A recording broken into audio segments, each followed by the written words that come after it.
Hello ma'am, myself Nurja Chokya, student of TYBPT. In surgery, my topic is mechanics of breathing. So, what is mechanics of breathing? Mechanics of breathing is air coming in and out of the lungs. So, respiratory muscles are contracting and relaxing.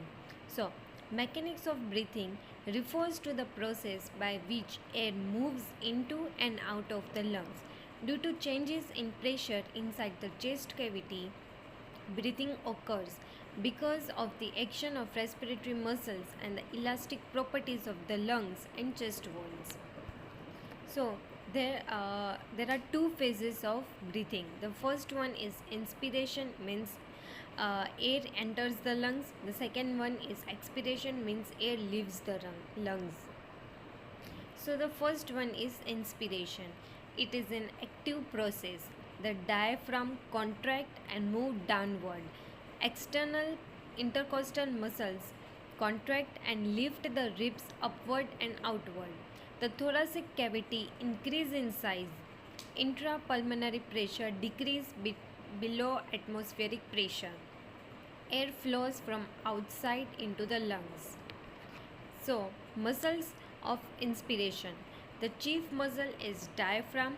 The second one is external intercostal muscles.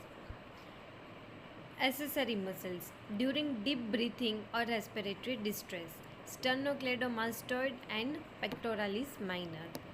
So, the second one is expiration. Normally a passive process. Diaphragm relax and move upward. External intercostal muscles relax. Elastic recoil of the lungs decrease the size of the thoracic cavity. Intrapulmonary pressure rise above atmospheric pressure. Air moves out of the lungs. So, forced expiration. So, forced expiration occurs during coughing, exercise, or respiratory disease.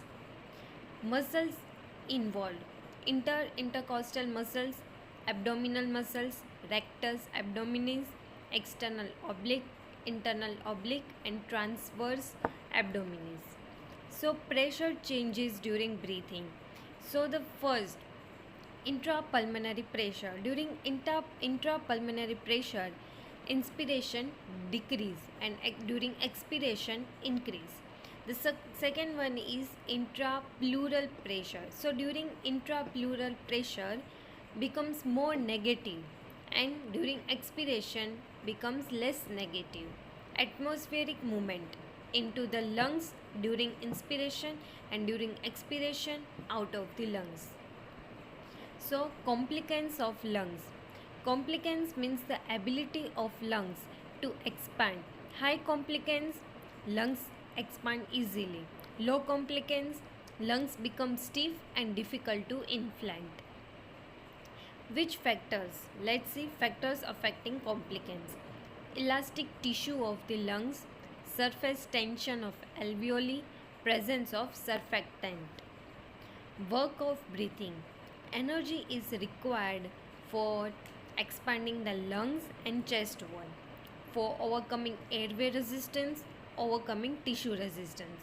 Normally, breathing require minimal effort. So, here I am ending my presentation. Thank you, ma'am.